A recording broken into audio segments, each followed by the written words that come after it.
રાધે રાધે જય સિયારામ. આપણે તટિયા સ્થાનના મહંત ભગવાન દાસજીનું ચરિત્ર ચાલે છે. એ ભગવાન દાસજીના ચરિત્રમાં આપણે આગળ વધીએ. તો આગળ ભગવાન દાસજીનું કહેવું છે કે તટિયા સ્થાનની અંદર વીજળી નથી.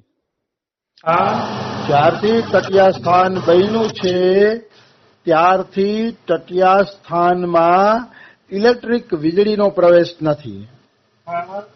અત્યારે તો શું સ્થિતિ હોય ખબર નથી, ઘણા ટાઈમથી હમણાં તો દર્શને જવાનું નથી, પણ ઈ જમાનામાં તટિયા સ્થાનમાં વીજળી નહોતી, દીવડાનો પ્રયોગ કરવામાં આવતો.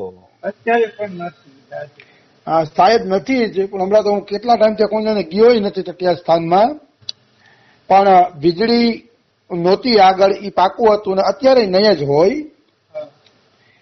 ઈ તટિયા સ્થાનમાં રાતના સમયે દીવડાનો પ્રયોગ કરવામાં આવતો. હવે એક વખત એવું બન્યું કે તટિયા સ્થાનમાં સમાજ ગાયન હાલતું હતું. સમાજ ગાયન એટલે બધા ભક્તો ભેગા મળી અને રાધા કૃષ્ણની નિકુંજ લીલાનું કીર્તન કરે ને એને સમાજ ગાયન કહે છે. તટિયા સ્થાનની અંદર કે અમે સમાજ ગાનમાં જાય છીએ. એ સમાજ ગાનની અંદર કેવળ અને કેવળ રાધા કૃષ્ણના લીલા કીર્તન જ ગાવામાં આવે છે. તો ઈ સમાજ ગાન એકવાર તટિયા સ્થાનમાં હાલતું હતું અને ધીરે ધીરે અંધારું થઈ ગયું. જેને દીવડા હળગાવાની સેવા આપી હતી એ હરકી રીતે દીવડા હળગાવી શક્યા નહીં.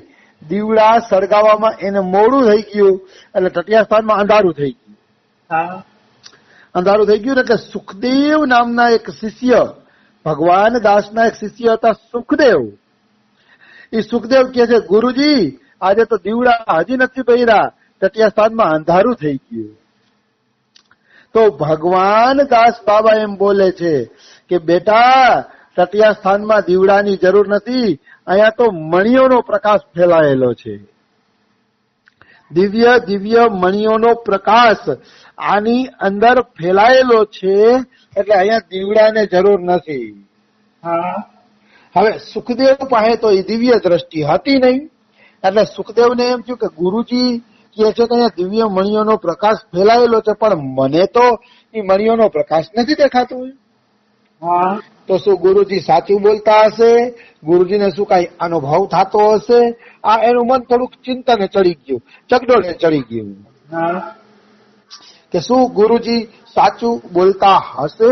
આવી રીતે એનું મન છે એ ચગડોળે ચડે છે. પછી ગુરુજીને ખબર પડી ગઈ કે આને હજી દિવ્ય વૃંદાવનના દર્શન થયા નથી, દિવ્ય વૃંદાવનની ઝલક મળી નથી, એટલા માટે આ સંશય કરે છે. એટલે ઈ જ રાત્રે સુખદેવ છે ને હિસાબ કરવા નીકળ્યા. લગભગ રાતના 12-12:30 વાગ્યા હશે અને સુખદેવને લઘુ શંકા લાગી.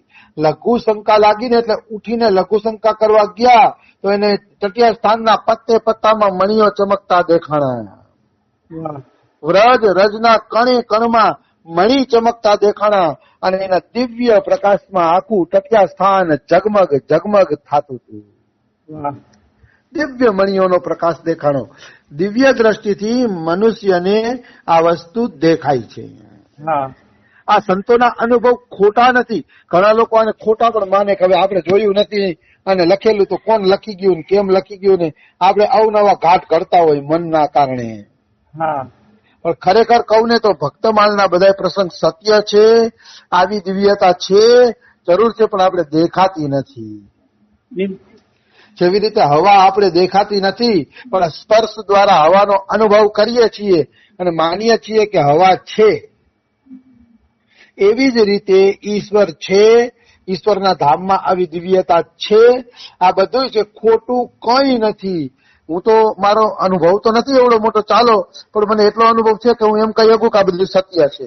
બિલકુલ એટલું કહી શકું એટલો અનુભવ છે. મેં જોયું નથી કઈ દિવ્યતા વાળું, પણ મને એક અનુભવની એવી કિરણ મળી છે એના ઉપરથી કહી શકું કે આ જે લખાઈ ગયું ને એ સત્ય છે, એ ફાઇનલ. એમાં કઈ ખોટું નથી. એટલો ભગવાને અનુભવ કરાવ્યો છે. હા એટલે આ બધું સત્ય જ માનવું જોઈએ. હા પછી તો સુખદેવજી સુઈ ગયા અને બીજે દિવસે ઉઠીને સીધા ભગવાનદાસ બાબા પાસે ગયા હા અને ભગવાનદાસના ચરણ કમલમાં પડી અને માફી માંગીને કે ગુરુજી મને માફ કરો, કાલે મેં તમારી વાતમાં વિશ્વાસ નતો કર્યો પણ આજે મને તમારી વાતમાં વિશ્વાસ આવી ગયો છે કે વૃંદાવન દિવ્ય છે, વૃંદાવનનો કણે કણ દિવ્ય છે. એ વાત ઉપર મને ગુરુજી આજે વિશ્વાસ આવી ગયો છે. હા ખરેખર અહીંનો કણે કણ દિવ્ય છે, લતાપતા દિવ્ય છે, એમાં કોઈ એટલે કોઈ શંકા નથી. આવું કીધું ને ત્યારે ભગવાનદાસ બોલે છે કે બેટા વૃંદાવન છે ને દિવ્ય ધામ છે કે અહીંનો કણે કણ ચિન્મય છે કે પણ તારે ધીરે ધીરે ખબર પડશે કે. હા હવે જો હું તને કે એક પ્રસંગ સંભળાવું એના ઉપરથી ખબર પડશે કે વૃંદાવન કેટલું દિવ્ય છે. હવે ભગવાનદાસ બાબા સુખદેવને એક પ્રસંગ સંભળાવવા માંડ્યા. ભગવાનદાસ કે તું મારા શિષ્ય બચ્ચુલાલને તો ઓળખસ ને? સુખદેવ કે હા, બચ્ચુલાલ તો કાનપુર થી આવે છે, ઓળખું કે તો તમારા શિષ્ય છે. તો કે ઈ બચ્ચુલાલજીએ એક વખત જો સામે ઓલું ઝાડવું છે ને કે ઈ ઝાડવાના થોડાક પાંદડા તોડી નાખ્યા હતા, નડતા હતા એટલે હા ઈ ઝાડવાના થોડાક પાંદડા એને તોડી લીધા હતા. તો રાત્રે ઈ ઝાડવું ભગવાનદાસના સપનામાં ગયું અને કીધું ભગવાનદાસ જો તારા ચેલા બચ્ચુલાલે મને નોચી લીધો છે કે હા મારા પાંદડા તોડી લીધા છે, જો મારા શરીરમાંથી હજી લોહી નીકળે છે. ભગવાનદાસને અક્ષ ફરિયાદ કરવા ગયું. બીજા દિવસે ભગવાનદાસે જોયું તો હાચુકા જ વૃક્ષમાંથી થોડાક પાંદડા તોડેલા હતા. એટલે તરત જ ભગવાનદાસે બચ્ચુલાલને બોલાવ્યા અને બચ્ચુલાલને કીધું કાલે તે પાંદડા તોડ્યા હતા ઓલા વૃક્ષમાંથી? તો કે હા. તો કે આજ પછી તોડતો નહીં, એ વૃક્ષ મને સપનામાં આવ્યું હતું કે બચ્ચુલાલે મને નોચી લીધો છે. હા વૃક્ષ મને સપનામાં આવ્યું હતું એટલે કાલથી તું એના પાંદડા હવે ક્યારેય તોડજે નહીં. આવી દિવ્યતા છે વૃક્ષોની અંદર.